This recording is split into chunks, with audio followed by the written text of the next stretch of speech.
everyone, this is Tammy at Snowstorm Crafts, and if you're new here, welcome, and if you've been here before, welcome back. So today I want to show you guys a fun mosaic journal page layout that I'm going to do in my journal. So what I have here is I have some examples that I wanted to show you guys. This is the cover page to the mosaic book of the page, some of the pages I'm going to show you. And I deconstructed this book, so I don't have the whole thing. So I have just this with the name and the where it's from and all that and who wrote it. So this is the inspiration is coming from this book.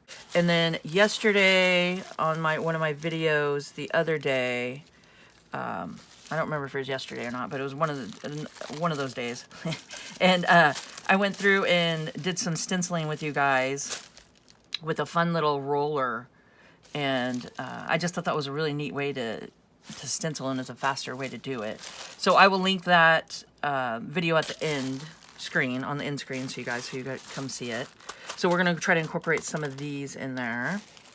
I was thinking about maybe some tea bags. I got some tea-dyed tea bags and some RIT dyed, just some tie-dye dye and stuff on it that I sprayed. Scissors will probably come in handy. This is the image I want to deconstruct and play with today. So this is what I want to do the mosaic idea from. Okay, so just a cute little hummingbird. And this is the concept here.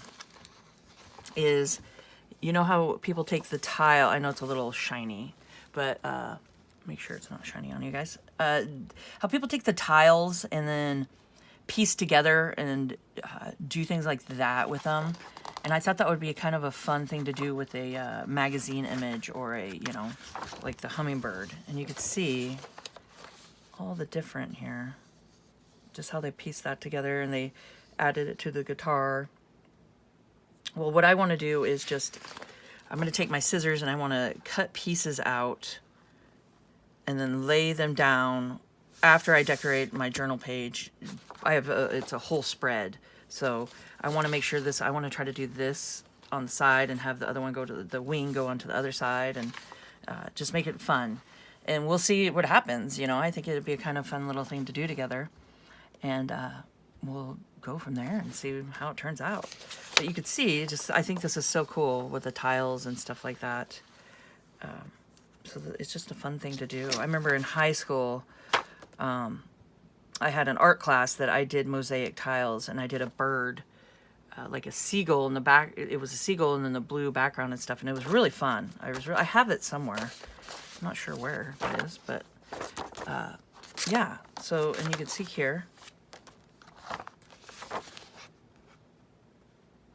So that turned out kind of cool. It's just fun. It's really cool. Yeah, so this is my goal today, is to try to do like a mosaic themed page in my journal. And what I started off with here is, this is the journal we're going to work with. This is just my art journal. And I took some Webster dictionary pages and just glued them down with my just 50-50 water and Elmer's glue. And then just an old paintbrush. So I got those all glued down. And what I want to do is, I want to get these down. I want to get some color in the background too. So I'm thinking I got some white here. I got some pink, which I think will be nice with it's just like a cool magenta. I think that would match nicely with the little hummingbird. Let's see. I was thinking throwing in some blue, which I guess I didn't put in here. I'll go grab it. I got some blue I want to play with, and then I got the RIT dye blue spray. I think that would be kind of fun. And just spritzing it. And probably throw in some crackle. Get some crackle paste in there. That's always fun to play with. Oh, and then I love to play with instant coffee and water. This one's a great mixture to just drip on there and to just make it look grungy. So I got that, and then I also got brown, if I want to throw that in there. I got a little black dye in here. which is just my RIT dye. And what it is I do my tie-dye gift bags in my Etsy shop. And I use, in my banner flags, I do really neat banner flags and stuff, but I tie-dye them with just RIT dye, and it dyes fabric great, it dyes paper great, it really is versatile, and it's way cheaper than like alcohol inks and stuff like that, and it's all concentrate liquid. So I just dilute it. I think this one I just put it in without diluting it because I wanted it thicker.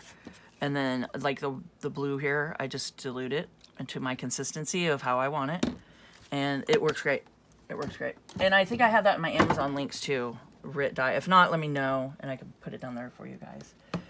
And let's see. Oh, and we got a little caramel. Maybe we'll throw some of that in there. So I'm just gonna take some paints, throw it around, and you never know, you need a little spritzer water bottle, that little sprayer. Yeah, and then maybe a fan brush, because I might do some splattering at the end. I like to use fan brushes with some black and white. Maybe do some little, just splatters at the end and stuff. So you never know where it's gonna take us. So these are some of the things I will use. Do some things and then pop back in and talk about it and see how far I've gotten and explain what I've done, and if I threw in other things. You never know. So I will get started here.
Wow, I am loving this. It's a little wet still, but I just had to show you guys.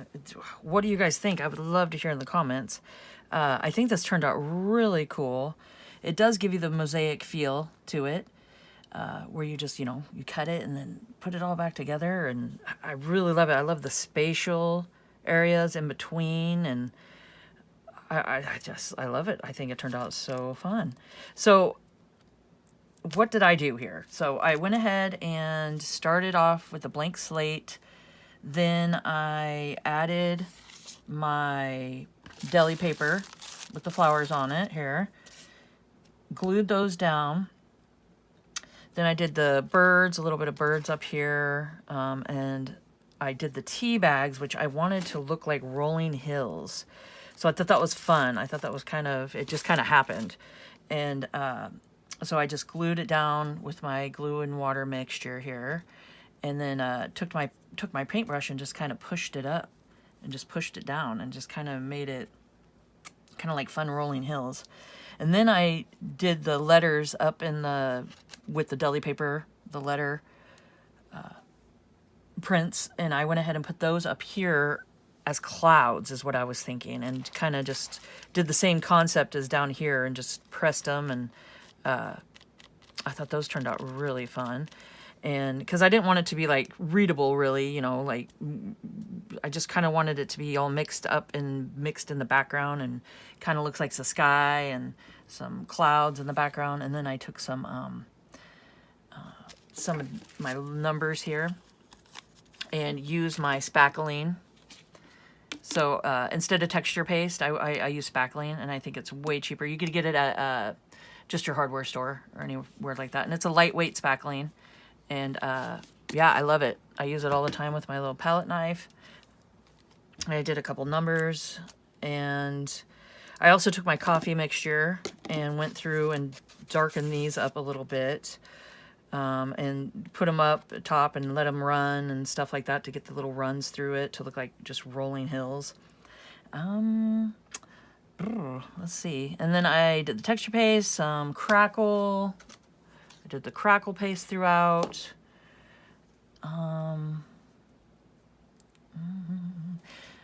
And then I took splatters. I went ahead and splattered with some white. I took my fan brush and did the white and kind of just swirled it around a little bit to try to look like more clouds. And then I splattered with white, black, and the magenta here to match the hummingbird. And then I cut up the hummingbird.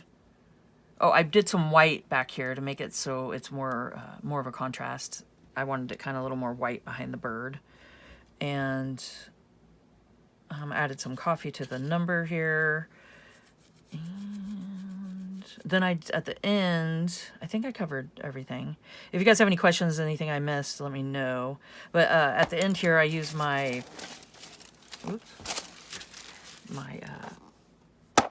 pastels, or my soft pastels. And I did some brown through here and just kind of rubbed it with my finger to smear it. And then I did black around the edges just to kind of bring it all together and frame it. So now you could see that the bird isn't as shiny because I used it's a water glue, and I add a little baby powder, or you could do cornstarch for to take the shine out. And yeah, so I have a video on exact measurements and stuff. I will post it's a playlist too. I got a couple of videos on how to take the shine out of magazine pages and stuff like that. So I'll post that playlist at the end screen, and you guys can come check that out. But you can see it's not as shiny, and it really does work. I mean, it's pretty cool. So you can see that.